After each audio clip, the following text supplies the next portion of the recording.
Mr. Ellen Rao, former DCP Special Cell Delhi Police, is joining us live this morning. Mr. Rao, thank you so much for speaking to India Today.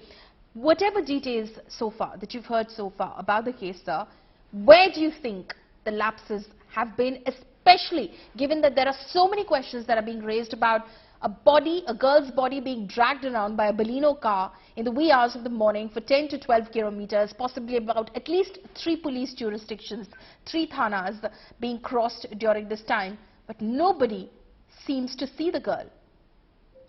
Yes, ma'am. This is an unfortunate incident in which the police presence is not seen on the all route of about 10 kilometers, as you rightly said that now. But important witness, that is eyewitness of this incident, has, I think, been traced by the police, and with all efforts of the police investigating officer, that the prime witness of this incident has been traced so far. And her statement is being recorded by the police, and maybe also before the magistrate, her statement will be recorded, and that will be a crucial witness in this entire incident, and that will unveil all these speculations till now, which has been explained by the public or by the media and everything. Now, the most important point in this case is that the only saying by the accused, that the confession of the accused, they could not notice that that accident and somebody was taken against their car. That is not at all believable, and it is not humanly possible that anything which struck with a car and they are the driver of the car and the inmates of the car were not aware of it. That is not acceptable at all.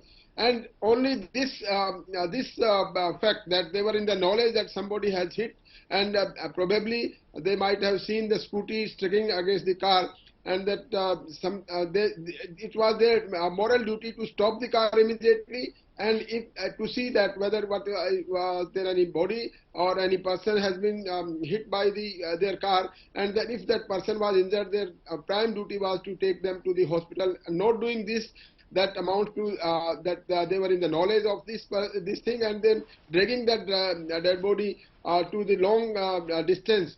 That shows that knowledge, that they have knowledge that by doing all these things they are about to kill someone, and that finally that victim was killed in this case. So right. Now the investigation is being carried out by the supervised by the senior officers. That Salini Singh, Special CP, is a very competent officer, and I think the fact-finding inquiry, which will be revealed during her inquiry, that every allegations against the police will be probed very sincerely and thoroughly, and a reply to all these allegations will be available to the media and to the general public in this very serious case which happened on the first day of this year. Very unfortunate case that only earning member of the family, poor family, has right. lost her life because of the such a gruesome act of these 5 persons. Absolutely, and absolutely unfortunate and tragic incident. Mr. Rao, it's a very crucial point that you're mentioning. You're saying that it's absolutely impossible that the accused couldn't have known that there was a body stuck under the car and they were dragging that around for about 10 to 12 kilometers, because one of the eyewitnesses who spoke exclusively to India Today as well, sir, said categorically that they were driving at a speed of about 20 to 25 kilometers per hour. That was his estimate. That's how slow they were driving, and they seemed to be going around in circles because they crossed his dairy shop at least 4 times within minutes. So clearly they knew that there was something stuck under the car, a body possibly, and they were trying to get rid of it.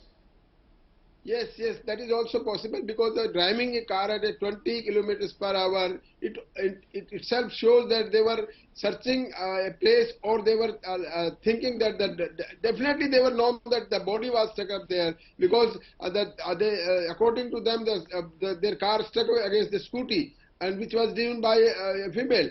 Then definitely they were in the knowledge that somebody, not anything, but only the body of a person is lying in there below the car. And they were driving so slowly because they wanted that in any manner, because it might have been stuck against the axle of this car, and it was not humanly possible for them also to remove it. They wanted that during some jerks of the car, the body itself fell down, and it happened finally. and the prime witness also, Deepak, has it's corroborated that thing. The body was being taken under the car, and it was finally thrown away by the car, driving car by the slowly, and then they might have sped away that car to escape themselves, that they will not be caught. But finally, with the efforts of police, when the number were given to the police, they traced out the owner of the car, and the very swift action was taken by the police, and all the 5 persons were rounded up very quickly.